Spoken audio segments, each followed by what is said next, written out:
Hi, welcome back. This is Dr. Charles Harry, and this is Cybersecurity for Everyone.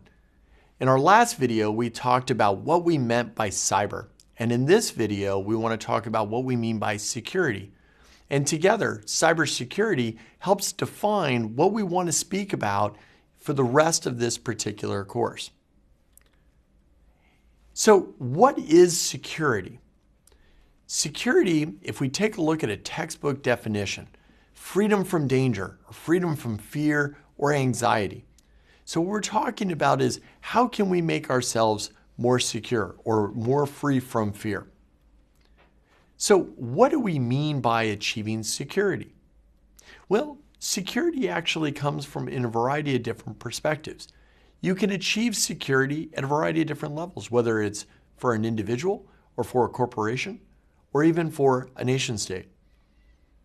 And so these range of what we call actors leverage a variety of tools. Some of them might be technical, some of them might be process-based to secure themselves, to make them more free from danger or threat. If you're an individual, you might use something like technology, an antivirus. Many of you are quite familiar with this type of technology, where you're constantly looking for the latest threats that might actually have entered onto your device. You might use an architecture change, things like changing up how your network is actually structured and built in order to better protect yourself. And you do that at an individual level, at your home network. You could be, if you're a corporation, focus on additional type of tools to secure yourself. Yes, you might use technology. Includes antivirus, but it might also include what we would call an intrusion detection system, a piece of software or an application that's running that tells you if someone has actually penetrated your network. You might make changes to your own architecture. You might create multiple networks that are what we call air gap, that are physically separated from one another. You might leverage risk management techniques to decide that some parts of your network matter more than others. And therefore, that's where you should spend your money to defend yourself. You might actually incorporate insurance as a way to protect yourself in the case of a large-scale intrusion. These are all various examples of tools that corporations might actually use, and they are distinct from what individuals might use. Finally, if you're a nation state, if you're a country, if you're in the United States of America, yes, you might leverage technology. Yes, you might use risk management programs, but you're also going to bring other special assets to play. Things like your intelligence services, the Central Intelligence Agency, the National Security Agency, and others, FBI, to determine what threats you should respond to. Or potentially to incorporate information about vulnerabilities in networks and how you might actually be able to plug those up. You might use what we call hard power, the ability to use your military to respond to certain threats, to make yourself feel more secure.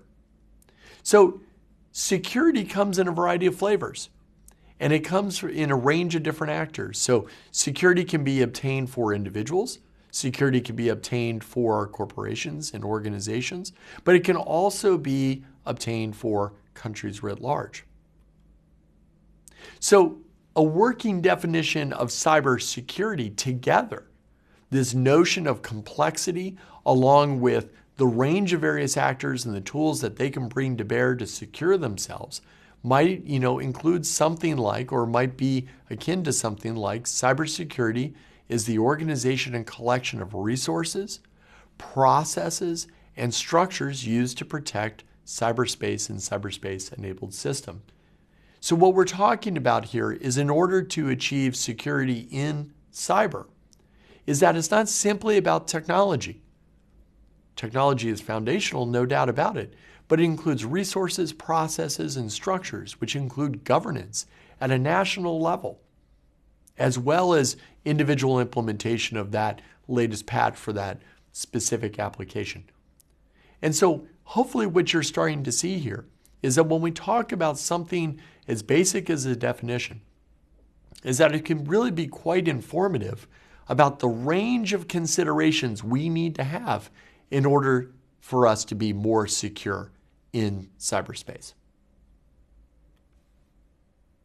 So in this course, we're going to be discussing a variety of different topics to include the evolution and development of the internet, the global telecommunications environment, how information actually moves from one point of the earth to the next. How is the internet actually governed? Who makes the rules? Is it a single government? Are they individuals? Is it pure anarchy? We'll discuss that. Who are the hackers? And why are they motivated to do what they do? Why do we have this problem? Are all hackers doing this type of activity for the same purpose? Or do they have different motives? We're going to actually talk about what do we mean by hacking. This is one of those terms that people very casually throw out. But it's actually a process.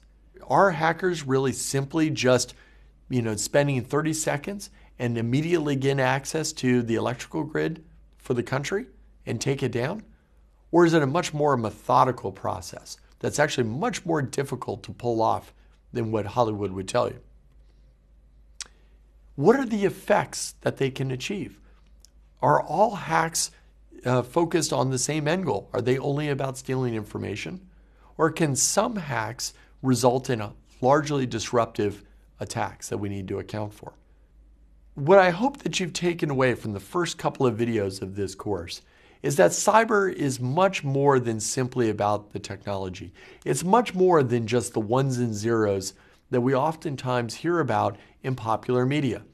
It's about complexity. It's about bringing people, technology, organizations together, and it's about trying to secure it at a variety of different levels, from you and your home network, to corporations and critical infrastructure providers, to nation states who are seeking to protect their most valuable secrets. In our next video, we'll talk about the broad threat landscape and what are the various topics we need to address if we're going to get better at understanding the problem of cybersecurity. Thanks, and see you next time.